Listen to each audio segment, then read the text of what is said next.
Good morning class. Today's subject is auditing. Auditing में सबसे पहले हम पढ़ेंगे origin and growth of auditing. Means auditing क्या है, ऑडिटिंग का ओरिजिन कैसे हुआ, ग्रोथ कैसे हुआ, ये सारी चीज़ों के बारे में हम डिटेल में इसमें सारी चीज़ों के बारे में पढ़ेंगे।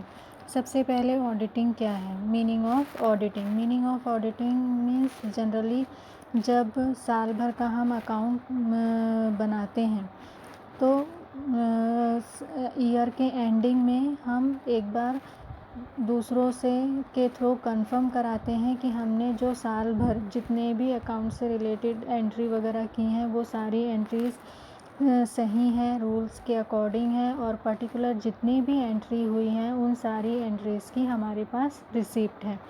अब ये क्लियर करना क्यों ज़रूरी है, खासकर जब ये ऑर्गेनाइजेशन के आगे कंपनी लिखा होता है, ठीक है, चाहे वो प्राइवेट कंपनी हो या पब्लिक कंपनी हो, इनके लिए क्या होता है, ऑडिटिंग कराना कंपलसरी होता है। इनके लिए ऑडिटिंग कराना क्यों कंपलसरी होता है, क्योंकि ये अपने शेयर डिबेंचर के थ्रू कई लोगों को अपनी कंपनी में पैसे क्या करवाते हैं, इन्वेस्ट कराते हैं, और इनको कंपनी से रिलेटेड कोई भी नॉलेज नहीं होता है क्योंकि ये डायरेक्टली कंपनी से रिलेटेड नहीं होते हैं। तो जो ऑडिटिंग की रिपोर्ट आती है उससे कंफर्म होता है कि पर्टिकुलर जो भी कंपनी है वो किस तरह से चल रही है, उसका काम सिस्टमेटिक है या नहीं, और आगे फ्यूचर में इसका रिज़ल्ट अच्छा आएगा या नहीं। मीन्स ऑडिटिंग के थ्रू जनरली हम क्या करते हैं, जो कंपनी है उसको सही उसमें पाथ में लाते हैं। मीन्स वो कोई भी गलती करने से बचता है, क्योंकि उसे लगता है कि अगर वो गलती करेगा तो वो कहाँ पे पकड़ा जाएगा, जब ऑडिटिंग होगा, क्योंकि ऑडिटिंग जो ऑर्गेनाइजेशन है वहाँ का खुद का अकाउंटेंट कभी भी ऑडिटिंग का काम नहीं करता। ऑडिटिंग का काम जनरली कौन करता है, बाहर से आते हैं जो कंपनी से रिलेटेड नहीं होते हैं। ये कंपनी के एम्प्लॉय भी नहीं होते, ना कंपनी के मैनेजर होते हैं, ना कंपनी के ओनर होते हैं।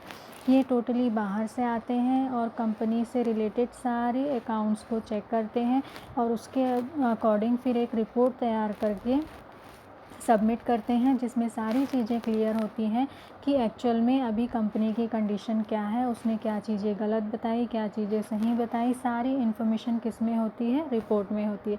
और ये रिपोर्ट हर जगह सर्कुलेट होती है, शेयर होल्डर्स को भी इसकी कॉपी मिलती है, गवर्नमेंट की जितने रिलेटेड ऑफिस हैं, टैक्स डिपार्टमेंट है, यहाँ पे भी इसकी एक एक कॉपी क्या की जाती है, सबमिट की जाती है। अब कंपनी खुद अपना ऑडिट क्यों कराता है, पहली कंडीशन तो ये है कि ऑडिट कंपलसरी होता है। दूसरा, इसके फ़ायदे भी हैं। अगर हम ऑडिटिंग कराते रहते हैं और हमारी कंपनी की सारी जो सिचुएशन है वो ऑडिटिंग के थ्रू क्लियर रहती है, मीन्स हमारी रिपोर्ट हर साल हर जगह सबमिट होती है, तो अचानक से कोई भी गवर्नमेंट, चाहे वो सेंट्रल गवर्नमेंट हो या स्टेट गवर्नमेंट हो, हम पे हावी होने की कोशिश नहीं कर सकती। क्यों, क्योंकि हमारे पास एज अ प्रूफ हमारे पास क्या रहता है, ऑडिट रिपोर्ट। वैसे ही अगर कोई दूसरा पर्टिकुलर, मान लो कंज्यूमर फोरम के थ्रू या कोई दूसरी कंपनी या कहीं से भी किसी के भी थ्रू अगर कोई किसी तरह का केस हो जाता है तो भी ये जो ऑडिट रिपोर्ट है एज अ प्रूफ क्या करती है, काम करती है। इसलिए कंपनी भी खुद ऑडिटिंग करने के लिए तैयार रहती है। कई जो दूसरी कंपनी रहती हैं जैसे कि फर्म रहते हैं या जो सिंगल बिजनेस रहते हैं, इनके लिए ऑडिटिंग कंपलसरी नहीं रहता है, फिर भी ये लोग क्या करते हैं, ऑडिटिंग कराते हैं। क्यों कराते हैं, क्योंकि जब कभी भी किसी तरह की प्रॉब्लम आती है तो ये जो ऑडिटिंग है ये आपके सपोर्ट में काम आती है। तो इसलिए ऑडिटिंग कैसा है, आपके लिए कंपलसरी कई कंडीशंस में रहता है, कई कंडीशंस में नहीं रहता है, लेकिन अगर आप ऑडिटिंग कराते हैं तो उसका फ़ायदा क्या होता है, आप किसी भी तरह की प्रॉब्लम में आने पर इसे एज अ प्रूफ यूज़ कर सकते हैं। अब ये क्या था, ऑडिटिंग। ऑडिटिंग कहाँ से शुरू हुआ, कैसे शुरू हुआ। सबसे पहले जो इसके जो कहना चाहिए जो शुरुआत हुई वो माना जाता है कि यूनान और रोम के जो भी साम्राज्य होते थे वहाँ पे इस तरह की चीज़ों का पहले होना शुरू हुआ। मीन्स उस समय प्रॉपर वे पे कोई ऑडिटिंग का पूरा जैसे अभी होता है वैसा नहीं होता था। उस समय क्या होता था, जो बिज़नेस है बहुत छोटे लेवल पे होते थे, बहुत बड़े बड़े नहीं होते थे।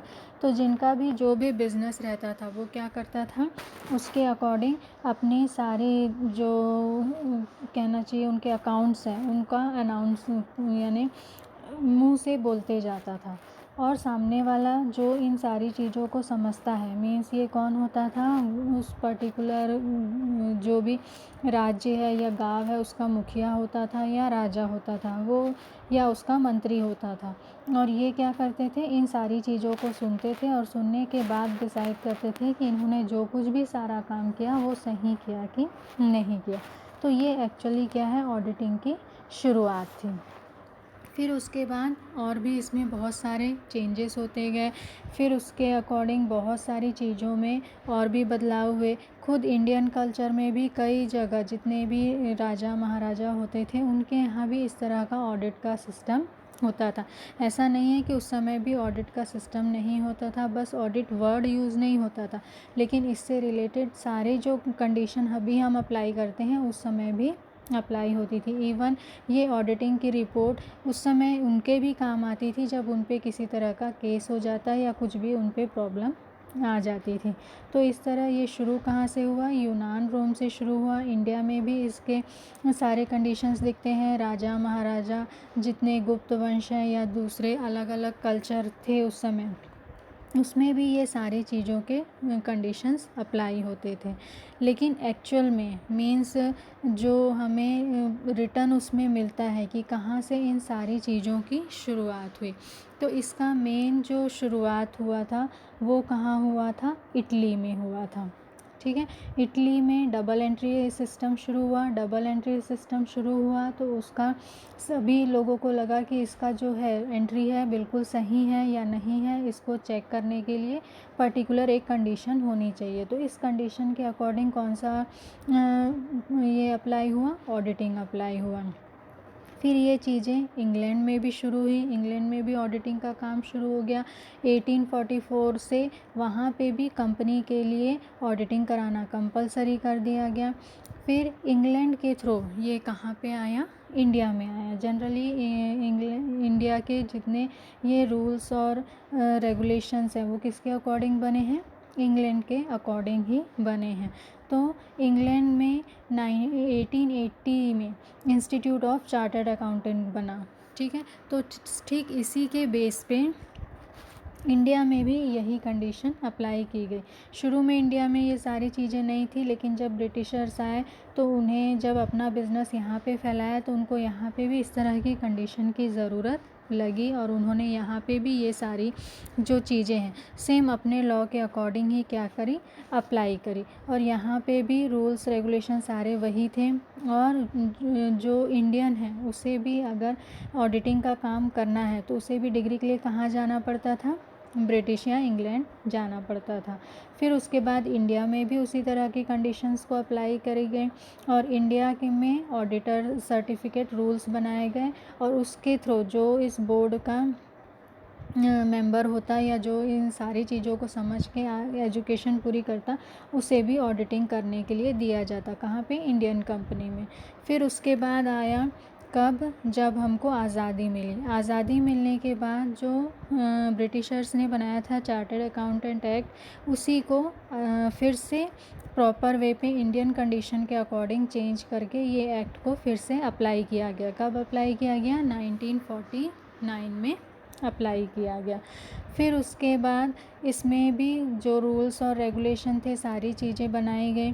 मीन्स प्रॉपर आपको एग्ज़ाम देना है, एग्ज़ाम के थ्रू आप इसमें अगर सेलेक्ट होते हैं, सेलेक्ट होने के बाद पर्टिकुलर आप 2 पार्ट में बँटते हैं। किस तरह से? एक होता है एसोसिएट, ये अपने नाम के आगे लिखते हैं ACA, और दूसरे होते हैं फेलोज़, ये अपने आगे लिखते हैं FCA।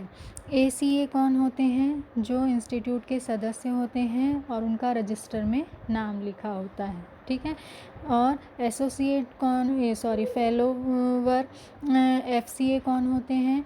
जो कम से कम 5 साल तक किसी के अंडर में फ़ीस देकर क्या कर लिए हैं? प्रॉपर ट्रेनिंग ले लिए हैं, वो क्या हो सकते हैं? फेलोज़। तो दोनों में डिफरेंस क्या है? पहले पूरे जिनको ज़्यादा नॉलेज नहीं होता और किसी के अंडर में काम करते रहते हैं, ये अपने आगे क्या लिखते हैं? ACA। और जब उनको प्रॉपर नॉलेज हो जाता है, किसी के अंडर में 5 साल की प्रैक्टिस कर लेते हैं, 5 साल की प्रैक्टिस के बाद उन्हें प्रॉपर सर्टिफिकेट मिल जाता है, तब फिर वो अपने नाम के आगे क्या लिख सकते हैं? FCA लिख सकते हैं। फिर इसमें 1949 से अब तक कई कंडीशंस में चेंजेस हुए, कोर्ट में भी कई केसेस आए, कोर्ट के थ्रू जो केसेस आए उनको सॉल्व करते समय भी कई रूल्स और रेगुलेशन बने, कई कंडीशंस अप्लाई हुई, जिससे कि ये एनालिसिस हुआ कि पर्टिकुलर जो भी काम है वो सही तरीके से हो, और उसके अकॉर्डिंग इस रूल में बहुत सारे क्या किए गए? चेंजेस किए गए, और अभी तक ये सारी कंडीशंस अप्लाई होती है और उसके अकॉर्डिंग ही सारे काम सिस्टमेटिक वे पे किए जाते हैं। नेक्स्ट है जो फैक्टर्स हैं influencing evaluation of auditing, means जो इंक्रीज़ करती है नीड को, किसकी नीड को? ऑडिटिंग की नीड को। जैसे पहले ऑडिटिंग की उतनी ज़रूरत नहीं होती थी, पहले हम ऑडिटिंग वर्ड इतना नहीं सुनते थे, लेकिन आज हम हर जगह ऑडिटिंग वर्ड सुनते हैं, समझते हैं, सारी चीज़ें उससे रिलेटेड क्या है, हमको उससे रिलेटेड इन्फॉर्मेशन रहती है। इसका जो है तो नीड किस तरह से इतना बढ़ा, इसका सबसे बहुत सारे अलग अलग रीज़न है। सबसे मेन जो रीज़न है वो क्या है? Adopting of double entry system. जब हमने डबल एंट्री सिस्टम इंडिया में शुरू किया, जैसे पहले इंडिया में कौन सा था? सिंगल एंट्री सिस्टम था, तो उसमें सारी कंडीशन कैसे थी? इंडियन रूल्स और रेगुलेशन के अकॉर्डिंग। लेकिन जब double entry system book keeping में शुरू हुई, तो उसके अकॉर्डिंग फिर ऑडिटिंग भी क्या कर दी गई? कंपलसरी होनी शुरू हो गई। डबल एंट्री सिस्टम मेनली जब हम इंटरनेशनल बिजनेस करते हैं तब वहाँ पे डबल एंट्री सिस्टम हमने करना शुरू किया। डबल एंट्री सिस्टम करना शुरू किया तो वहाँ पे कई केसेस या दूसरी जो भी कंडीशन अप्लाई हुई होगी उसके कारण क्या हुआ? हमको ऑडिटिंग के लिए भी जुड़ना पड़ा। तो ये पहली कंडीशन थी। दूसरा है इंडस्ट्रियल रिवॉल्यूशन, मीन्स जो इंडस्ट्रियल डेवलपमेंट हुआ उसके अकॉर्डिंग भी जो रूल्स और नए नए रेगुलेशन बने, उसके अकॉर्डिंग हमको अकाउंट डबल एंट्री सिस्टम में रखना कंपलसरी कर दिया गया। पहला रूल ये बना। दूसरा रूल ये बना कि जो भी डबल एंट्री के अकॉर्डिंग अपनी सारी अकाउंट्स मैनेज करता है उनके लिए क्या कंपलसरी है? ऑडिटिंग करना कंपलसरी है। कंपनी के लिए कंपलसरी है क्योंकि उससे कई शेयर होल्डर और डिबेंचर होल्डर जुड़े होते हैं।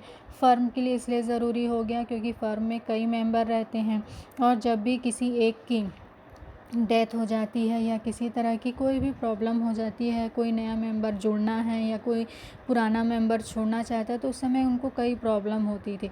तो उन सारी प्रॉब्लम से बचने के लिए उन्होंने क्या कर देना शुरू कर दिया? ऑडिटिंग का काम करवाना शुरू कर दिया।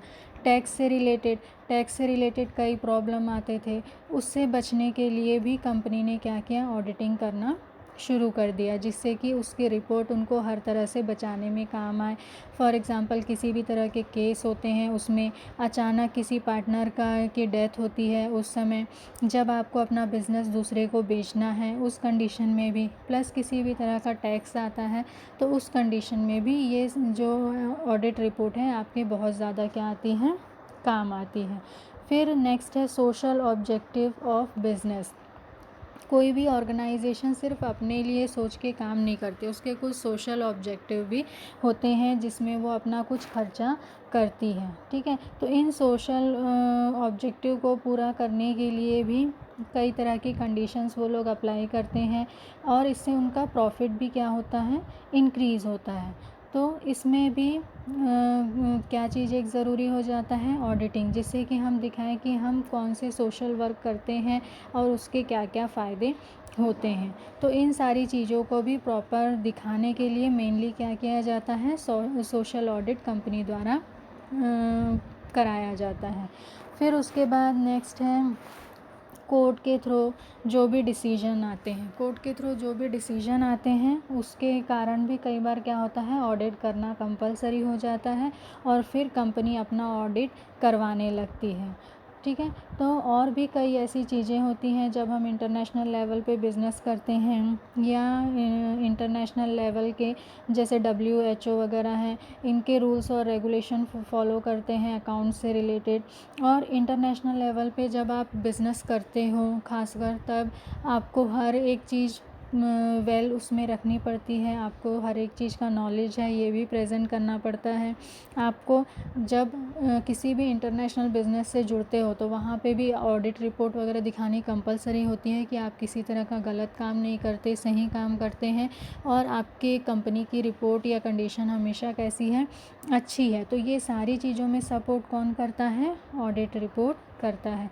तो ये ऐसे बहुत से रीज़न हैं जिसके कारण क्या हो रहा है, कंटिन्यू ऑडिट रिपोर्ट की डिमांड जो है वो क्या होते जा रही है, बढ़ते जा रही है। लोग ज़्यादा से ज़्यादा इसको पसंद करते हैं और ऑडिट कराना ज़रूरी समझते हैं। फॉर एग्ज़ाम्पल जैसे कि सिंगल बिज़नेस जो करते हैं उनके लिए ऑडिट कंपलसरी नहीं है, फिर भी वो लोग ऑडिट कराते हैं। क्यों कराते हैं, क्योंकि जो सिंगल बिज़नेस करते हैं उनके लिए हमेशा क्या आता है कि वो तो बहुत ज़्यादा प्रॉफिट अर्न करते हैं, उनको कुछ दिखाने की ज़रूरत भी नहीं है।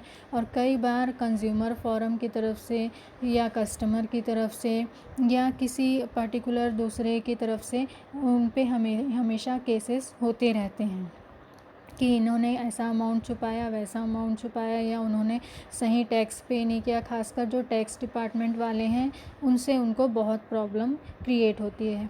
लेकिन जो ऑडिटिंग कराते हैं उनको इस तरह की जो प्रॉब्लम होती है उससे बचने में थोड़ी सुविधा रहती है। मीन्स उनके पास प्रूफ हो जाता है कि वो किसी तरह का गलत काम नहीं कर रहे हैं, सिंगल बिज़नेस कर रहे हैं, लेकिन वो वैसे ही कर रहे हैं जैसे बाकी के बिज़नेस होते हैं।